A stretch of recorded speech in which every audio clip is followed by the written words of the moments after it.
Hello guys, আসসালামু আলাইকুম। আশা করি আপনারা সবাই ভালো আছেন, সুস্থ আছেন, সুন্দর আছেন।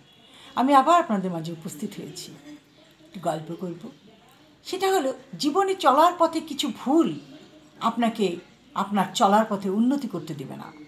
ভাগ্যে না থাকলে ধনী হওয়া যায় না, এটা ভুল ধারণা।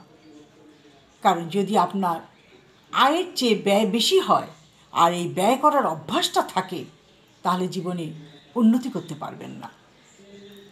কারণ আপনার যে পরিমাণ টাকা আয় করেন, ঠিক সেইভাবেই আপনাকে ব্যয় করতে হবে।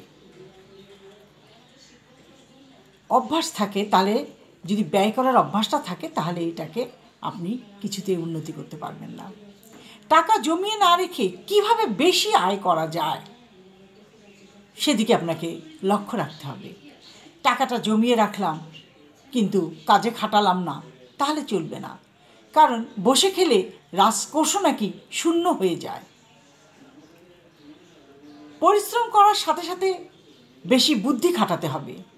বেশিরভাগ লোক মাসে টাকা হিসাব করে, কিন্তু যারা ধনী তারা কি করে, পরিশ্রম করতে চায় টাকার উপর।